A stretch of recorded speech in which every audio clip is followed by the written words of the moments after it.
ক এ তাই না? এই ঈদ তুই যদি মনে কর বাড়ি থাকতিস কি করতিস?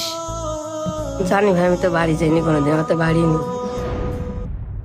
ও এ তুই কি করতিস বাড়ি থাকলি এই ঈদের দিন? আমি তো জানি না, আমারও তো বাড়ি নেই। ও তোর তো বাড়ি নেই, কি কব। শোন, আমাদের এটাই বাড়ি। হ্যাঁ, এনে আমরা নামাজ পড়েছি, এই যে এখন ঈদ পালন করতেছি, এর আমি ঈদ পালন করবো। হ্যাঁ, আর একটু পরে ভাত খাতে যাবো। উদুরি তো পোল্ট্রির গোছ আমাদের জন্য কিনেছেই, বললো না একটু আগে যে পোল্ট্রির গোছ তো আছে তোদের জন্য, তোরা খাবি। আমরা মজা করে খাবো, নামাজ পড়বো, তারপর একটু ঘুরতে বেরোবো, ঠিক আছে? আমি যদি বড় এখান থেকে হাফেজ হয়ে বেরোতে পারি, আলেম হয়ে বেরোতে পারি, অনেক বড় বক্তা হবো, ওয়াজ মাহফিল করবো, হাজার হাজার লাখ লাখ মানুষ আমার কথা শুনবে, তখন তো তোরাও বড় বড় হয়ে যাবি।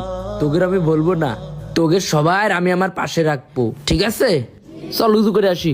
ঈদ নিয়ে যাদের অনেক ব্যস্ততা, একটা পোশাকের জায়গায় যারা 10টা পোশাক করেন কেনাকাটা, তাদেরকে বলতেছি, আপনার অতিরিক্ত পোশাকের টাকাটা যদি আপনার এলাকার কোনো এতিম অনাথ বাচ্চার পোশাক কেনার কাজে লাগে বা তার ঈদটাকে খুশি করতে পারে, তাহলে আপনার থেকে মহান কোনো ব্যক্তিই হতে পারে না। তাই আপনার মহল্লায়, ইউনিয়নে বা জেলায় আপনার আশেপাশে যেই এতিমখানাটি আছে খোঁজ নিন এবং একটি এতিম মানুষের ঈদটাকে সুন্দর করার দায়িত্ব নিন।